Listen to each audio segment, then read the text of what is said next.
We are going to talk about all of the things that make for successful mitered borders. So that is one of those things that makes people go, and I respect that. But we're going to demystify the mitered borders today. We are simply going to put borders on a panel because it's, easy and straightforward and I can fit it all on the table. This technique can be used if you are putting borders on a placemat or a table runner or a wall hanging or a big king-size quilt. The technique is the same, the measurements just change. I'm gonna give you some principles of best practices, but the math is gonna change based on what quilt you're working on, okay? So, what we have is a 2/3 yard panel. This has a beehive on it, and I just trimmed it down to make it a usable size. I took the selvages off, and I didn't even square up the sides or anything. I just cut it on the edge of the panel, and then I trimmed up the sides to make it even. Okay. So we're going to talk best practices. The measurements. All right, I lied. We are going to talk a couple of numbers because I'm going to give you the measurements of my panel. Your measurements are going to be different. So you can use this equation anytime you're putting borders on a quilt. Last time I demoed this at a quilt guild a couple of weeks ago. And the first question I get is, well, what if you have multiple borders and you want to miter them all? Can you? Yes. You can put each border on individually and miter each one. But here's the beauty. You can sew all the strips together and miter them all at once, so it goes faster. You have to match things up really nicely, and there's a couple of little extra techniques that go along with that, but yes, you can do that. The thing that makes mitered borders weird for a lot of people is they get a little pucker at the end of their quilt, and we're going to show you how to not make that happen. Okay, the math is simple. The tools make it easier. Okay, so my panel measures 40 inches tall and 24 inches wide. My borders are 5 inches wide, so they're going to finish 4.5 when they're done. I'm going to show you how to do the math to cut them. The easiest way to do that math is take the length, which is 40 inches. My borders are 5 inches each. Add your border times 2 because we need to make a miter. So this is the math. 40 inches plus 5 is now 50 inches. I always give myself an extra inch for leeway and fudge work, and so that I don't have to measure it that precisely. But if you keep that math, okay, the length plus the border plus an inch. Okay, mine is 40 inches, so we're going to say 40 plus 5 is 50, plus 1 is 51. Easy enough. The width is 24, so we're going to say 24 plus 5 plus 1 is 35. So I've made a little note. My long side I'm going to cut 51 inches. My short side I'm going to cut 35 inches. Okay. Now, here's a couple of tips on getting all of that laid out. Normally what I do is I figure out how many border strips I'm gonna need. In this case, I needed 4 border strips. And I sew them all together in one long piece. Then I'm gonna take my long piece of border fabric and I'm gonna fold it in half so that I can cut both of my borders at the same time.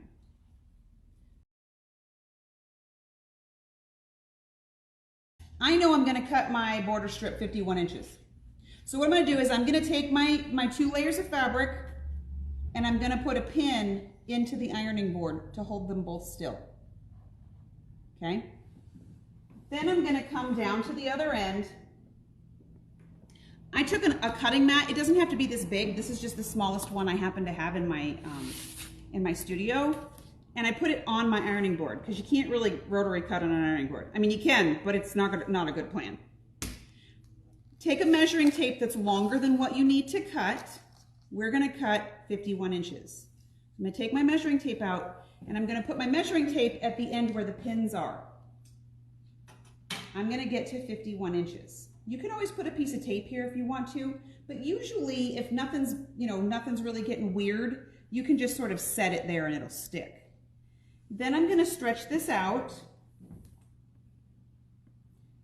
to where the 0 is. I know this seems a little bit backward, but stay with me. Then I'm gonna take this 0 mark. I know that the 51 is right because it's down here on the other end. So I need to cut the 0. The reason I do it like this is it's easier to remove this little 1/2 inch of measuring tape than it is to pull the whole measuring tape out. So I'm gonna line my ruler up with the 0 and with the straight edge of my border, okay? So once I figure out where I wanna cut, I'm gonna take my tape out and cut through both layers, okay? I'm gonna do the same thing to cut my short end. My short end was 31 inches, or 35 inches, I'm sorry. So we're gonna hold on to that. So now we're gonna measure out our 35-inch border. Since I know it's not as long as the other one, I don't have to go all the way to the end of my ironing board. I can just take my fabric, pin it to the ironing board, and we're gonna measure. We're gonna put the 35 on the end of our strip, pull the end out, the other end of our measuring tape out, lay our ruler down,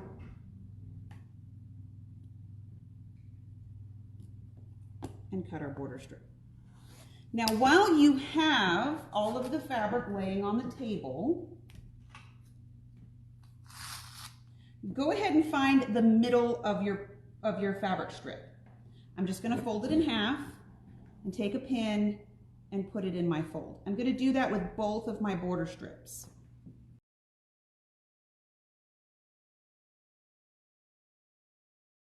And then I'm gonna take my panel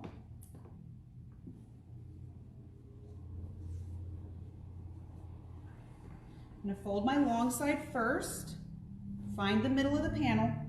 We're gonna mark the fold in our long side first.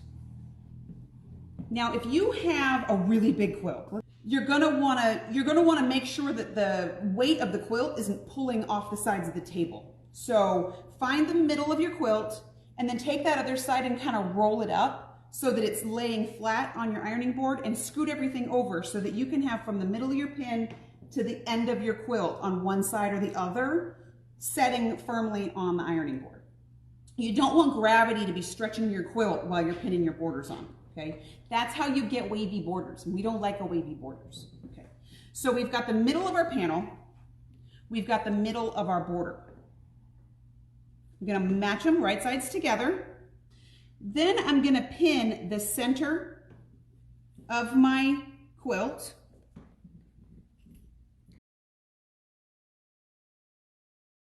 I really like these long pins for this for a couple of reasons. You don't distort the fabric when you use them. And I pin weird. I don't pin like normal people. I put the heads of my pin away from the edge of the fabric so I don't have to pull them out when I'm sewing. So you see how the ends of my pins are well inside the seam allowance, because I'm going to sew a 1/4 inch seam allowance. I'm going to pin the center. Then we're going to take from our middle and we're going to pin all the way out to the right. You don't have to pin pin this to death unless your quilt doesn't lay flat. We will have another video for how to make borders fit a quilt that doesn't lay flat at another time, and you can incorporate this technique with that as well. But I'm going to pin all the way across. Now, you want to be able to see your quilt and your border print. Find a ruler that's longer than your border print. So if you've got a really big border, like you're putting a 12-inch border on, you're going to need a longer ruler for this. Line the edge of your ruler up with the edge of your quilt. Okay, here's the edge. And then you want to make a reference mark that is 1/4 inch away from the edge of your ruler. So since you can't see the quilt right now because your border's on here, but you can see that your ruler is lined up with the edge of your quilt under here. So I'm gonna mark my 1/4 inch line from the edge of my ruler on both ends of my border print. We're gonna do just like we did with the long side. We're gonna match up our middles and pin, and pin, and pin. Now we're going to do the same thing. This is the point that I really wanted you to see. When you're going to put your second piece on, and you have already put one side on, we're going to take and fold this back. Now, this is important. Our border stripe is laid flat. We're going to lay this on top of it. You should see the backs of both of your borders. The reason we do this is so that you can still line up your ruler with the edge of your quilt.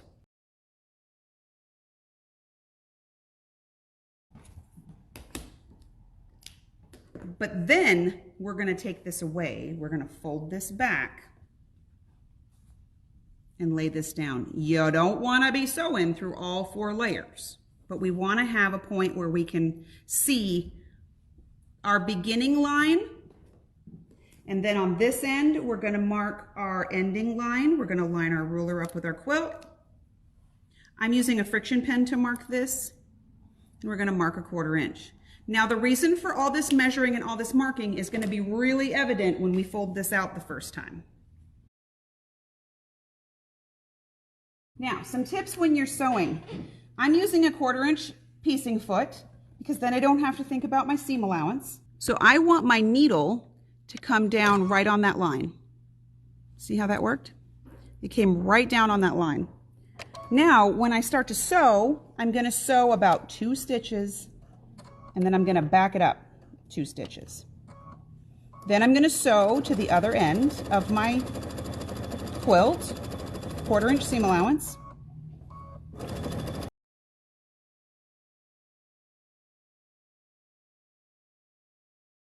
Make sure that when you get to the end out here, your quilt isn't tucked in or out. You want to make sure that everything is lined up all the way to the very end of your quilt, even though you're not stitching all the way to the very end of your quilt. So we're going to sew up to that line. You want the needle to go down on the line. Back up 2 stitches. You want to do the backup stitching because you're going to be fussing with this quite a bit. Okay? Now we're going to do that with both sides. We're going to sew down the seam on this one and this side. This other side we're going to also start on the 1/4 inch seam line, or the reference line that we marked. Okay. Now here's something to keep in mind too. When you already have one side sewn on, you want to be very careful that when your needle comes down, it is not coming down on the seam that was already there, because that's how you create a pucker. You want to make sure that your needle comes down just a little bit this side of the seam you already made. That's why we're taking all of the time of marking the little lines.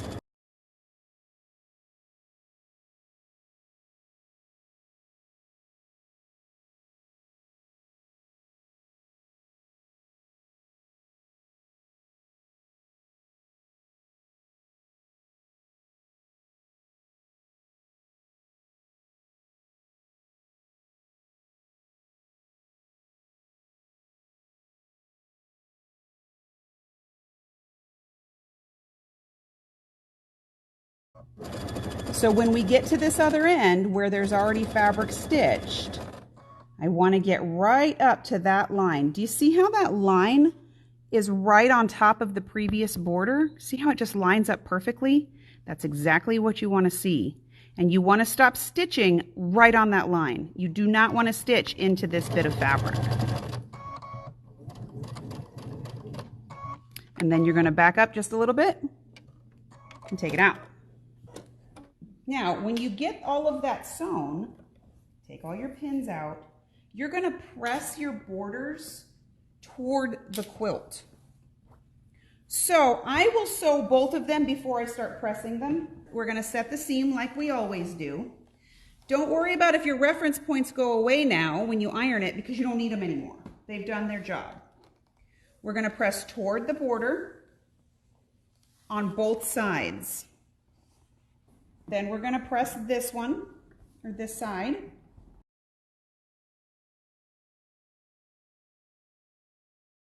Now, when I get out here, I want this to be pretty flat. This is your first check. You want to make sure that you've got a corner here, that this is a 90-degree angle. So if this is not a 90-degree angle, you're going to want to go back and fix these seams because it's not going to get better when you miter it. So go ahead and press everything and make sure you've got a 90-degree angle there. So you're going to match the ends up this way, and then take your quilt and lay it on your pressing surface or a big cutting table or something. You want to have a lot of the quilt on a flat surface. That's a big key here, okay? So what you should see is your border stripes are matched up, the ends of your borders match up, and this looks like a triangle. You're going to want a long ruler for this that has a 45 angle marked on it. This is how you're going to double check yourself. If you have your quilt folded this way, here's the body of your quilt, here's your borders. Lay your long ruler along that fold, okay? So you've got this nice long reference point, right? Then once you have your ruler lined up on your fold, just slide it. Here's how you're going to double check to make sure you did everything right. If your ruler is lined up with your quilt and your 45-degree reference mark lines up the edge of your border, this is going to work. If you take your borders and you push them away like this, you want to have as little bulk as possible, and you want to be able to see the stitching you already did. So I'm taking my borders, this is just temporary, and I'm going to pinch them towards the quilt and lay that flat, because you want to be able to see where your stitch was right there, okay? We're going to put our ruler back just how it was. We're going to double check everything because we want this to be right. The long part of our ruler is lined up with our quilt. Our 45 is lined up with the edge of our border. I take my friction pen. Now, I want to start this mark right where that thread is and mark a line all the way off the end. Okay? Pretty easy. Now, before you move this, don't pick it up.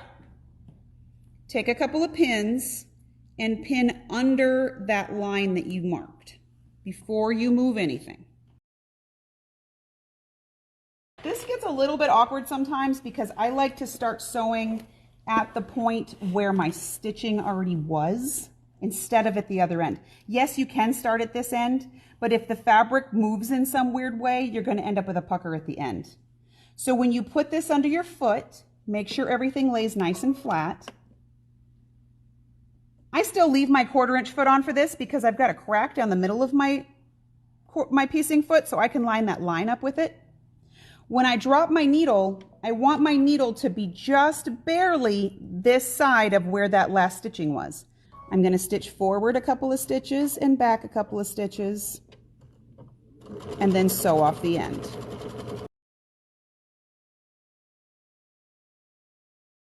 Now, before you get scissor happy, don't go and cut this fabric away until you test it.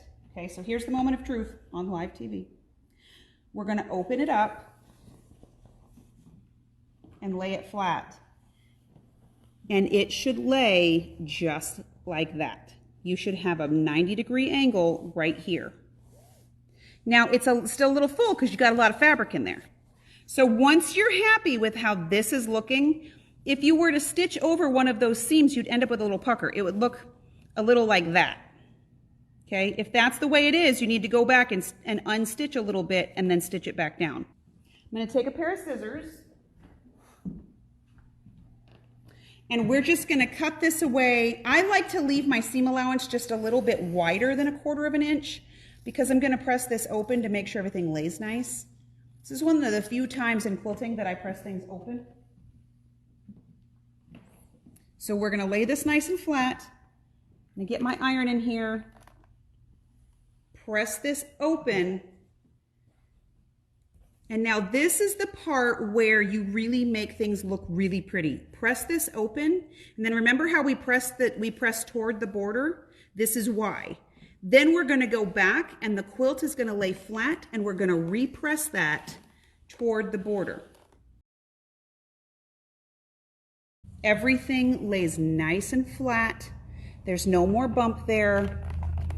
And if you hit it with a little steam, this is all like flat as a pancake. Okay?